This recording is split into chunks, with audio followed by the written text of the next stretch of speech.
Первым в повестке дня значилось постановление об объявлении вотума недоверия премьер-министру Абхазии.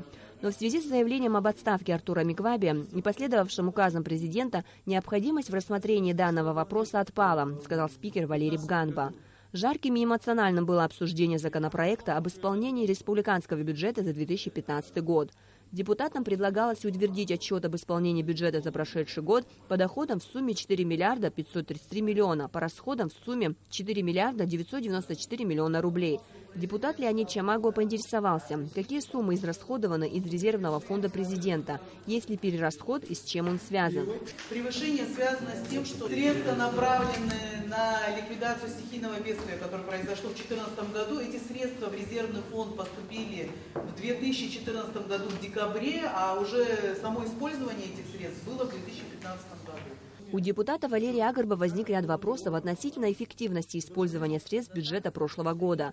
За основу им был взят отчет контрольной палаты, которая по итогам проверки исполнения бюджета усмотрела факты нецелевого и неэффективного использования средств. Валерий Агарба настаивал, чтобы министр финансов Амра Акварадзе ответила, как он выразился, на вполне резонные вопросы. Есть вопросы, на которые мы никак не получили ответа. Надеюсь, что сейчас нам министр финансов все-таки пояснит внятно и объективно о проблемах, связанных с исполнением бюджета.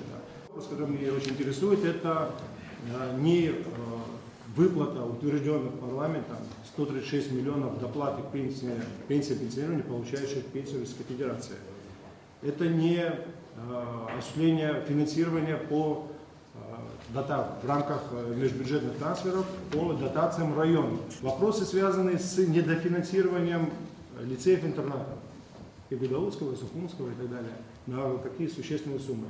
При этом по некоторым органам госуправления, особенно органам исполнительной власти, есть финансирование 90%, выше 90%. Некоторые бюджетополучатели не получили в совокупности менее 60%. Амра Акварадзе в ходе заседания неоднократно пыталась объяснить, что неисполнение бюджета связано лишь с частью недопоступившей российской финансовой помощи. Существующая задолженность в нынешнем году поэтапно погашается, и в пределах остатков средств осуществляются иные расходы, сказала она. Что касается дотаций, значит, они не выполнены еще раз. Мы много раз говорили, мы не получили финансовую помощь на повышение заработной платы с Российской Федерации, сумма обозначена. Дотация ровно направляется в местные бюджеты на заработную плату социальной сферы, здравоохранения, образования, культуры.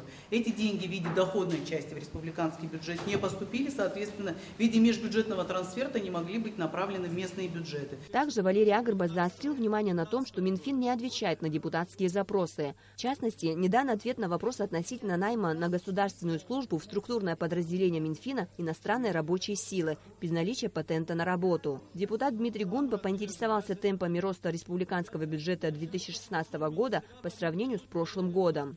Исполнительная власть в 2016 году все время говорит, что мы в стране доказали, всем доказали, что мы можем жить за счет собственных средств. Доходы в республиканском бюджете, собственные доходы отражены как в 102,5%. 2,5% это даже инфляция больше. Значит, о каких средствах речь идет? У нас в абсолютных единицах просто здесь прописано. Факт 2014 года 1 570 по собственной доходной части. За 2015 год 1 865 000.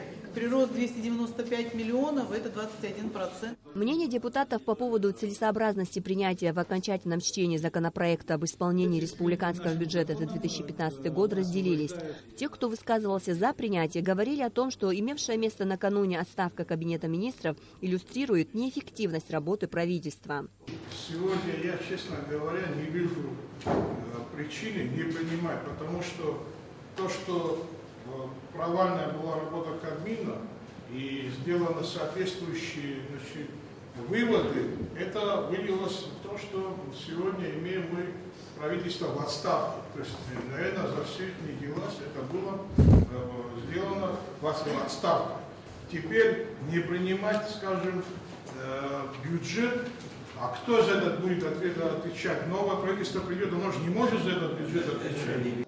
Спикер Валерий Бганба предложил прекратить дискуссию и поставить вопрос на голосование. 23 голоса «за», 4 против и 1 воздержавшийся. С таким результатом законопроект об исполнении республиканского бюджета за 2015 год был принят парламентариями в окончательном чтении. Далее депутаты занялись кадровыми вопросами. Путем тайного голосования судьей Верховного суда избрана Майя Квициния. Председателем Галского районного суда стал Денис Сашуба, а председателем Очимчирского – Валерий Зантария. На должность судьи Галского районного суда переизбрана Камала Сурия. Своим постановлением парламентарии также освободили от занимаемой должности генерального прокурора страны Алексея Ломия. По просьбе Ломия вопрос рассматривался в его отсутствие. Амра Амичба, Роберт Ломия, Абхазское телевидение.